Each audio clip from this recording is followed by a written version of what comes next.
کفریہ کلمات سے توبہ کا طریقہ۔ اگر کسی شخص سے کفریہ کلمہ نکل جائے تو وہ توبہ کس طرح کرے گا؟ ایک ایک کر کے توبہ کرے گا یا ایک ساتھ توبہ کرے گا؟ اسامہ صاحب کراچی سے۔ اگر غلطی سے کلمہ کفر زبان سے نکلا ہے تو اس سے تو کچھ نہیں ہوتا، احتیاطاً استغفار کر لینا چاہیے۔ نبی صلی اللہ علیہ وسلم نے فرمایا پچھلی امتوں میں ایک شخص تھا، اس کی سواری گم گئی، جب اس کی سواری ملی ہے تو خوشی میں اس نے کہہ دیا کہ اے اللہ تو میرا بندہ اور میں تیرا رب، اللہم انا ربی و انت عبد، انا ربک و انت عبدی، میں تیرا رب ہوں تو میرا بندہ ہے۔ اخطأ من شدت الفرح، حدیث میں آتا ہے خوشی میں اس نے غلطی کر دی۔ تو حدیث میں یہ نہیں ہے کہ وہ کافر ہو گیا، یہ ہو گیا، بھائی خوشی میں ہو جاتا ہے۔ بعض دفعہ خوف میں کلمہ کفر زبان سے نکل جاتا ہے غلطی سے۔ آپ کسی بڑے مجمع سے خطاب کر رہے ہیں، بولنا کچھ چاہ رہے تھے نکل کچھ گیا، کیونکہ بڑے بڑے کراؤڈ کے سامنے بولنا آسان نہیں ہوتا، مائک میں لوگوں کے سامنے بولنا آسان نہیں ہوتا۔ بعض دفعہ علماء سے بھی غلطی ہو جاتی ہے، وہ بولنا کچھ چاہ رہے ہیں نکل کچھ گیا۔ تو ہماری قوم ایسے لوگوں کو توبہ کا سنبھلنے کا موقع ہی نہیں دیتی، پکڑ کے مار دیتی ہے ان کو۔ یہ بھی غلط ہے، اگلے کو موقع دینا چاہیے، بھائی تم نے یہ جان کر کہا ہے یا غلطی سے نکلا ہے۔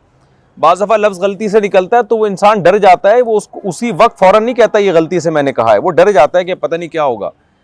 تو موقع دینا چاہیے کسی کو کہ بھائی آپ نے جو بولا ہے کیا مطلب ہے اس کا، تو وہ اگر کہہ کہ بھائی غلطی سے بائی مسٹیک ایسا ہوا ہے، تو شریعت میں ہمیں اس کی مثالیں ملتی ہیں کہ بائی مسٹیک زبان سے غلط لفظ نکلا تو انہوں نے کہا کہ یہ بائی مسٹیک ہے۔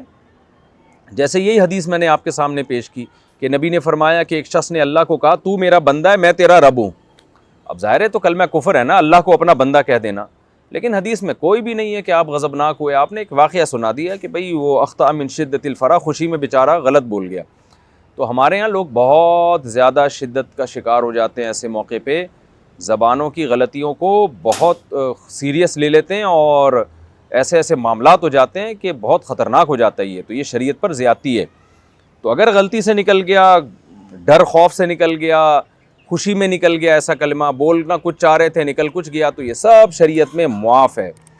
تو ایسے موقع پہ سامنے والے کو موقع دینا چاہیے، اور اگر انسان سے خود نکل جائے تو بھی ایسا ہی ہے کہ نہ وہ کافر ہوتا ہے نہ گناہ ملتا ہے۔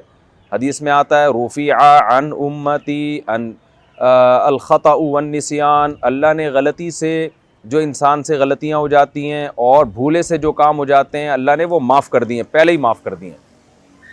ربنا لا تؤاخذنا ان نسینا او اخطأنا، قرآن میں اللہ نے ہمیں دعا سکھائی ہے کہ اے ہمارے رب ہمیں ان غلطیوں پہ نہ پکڑ، اگر ہم بھولے سے کر لیں یا خطاً کر لیں، غلطی سے کر لیں۔ تو جب اللہ نے ہمیں دعا سکھائی اسی لیے تاکہ اللہ اس دعا کو قبول کرے، تو یہ دعا مسلمانوں کی، اہل ایمان کی اللہ نے قبول کی ہے، تو ہمیں بھی قبول کر لینا چاہیے ایسے آدمی کی سوری کو اور معذرت کو۔ لیکن بہرحال جان بوجھ کر کوئی کلمہ کفر جب زبان سے نکالے گا تو وہ یقیناً کافر ہو جائے گا، ایک دفعہ نکالے 100 دفعہ نکالے، کافر جب ایک دفعہ ہوتا ہے تو کافر ہی ہوتا ہے بس، وہ چاہے 100 دفعہ یہ کام کیا ہو۔ تو اب اس کا حل یہی ہے کہ لوگوں کے سامنے اگر جان بوجھ کر کلمہ کفر زبان سے نکالا تو توبہ میں یہ بھی ضروری ہے کہ چھپ کے بھی اللہ سے توبہ کرے اور اعلان بھی کرے کہ بھائی میں نے یہ بات کہی تھی غلط ہے، میں رجوع کرتا ہوں، اعلان توبہ کرے۔ اور اگر چھپ کے یہ کام کیا ہے تو پھر صرف اللہ سے توبہ کر لے، لوگوں کو بتانے کی ضرورت نہیں ہے۔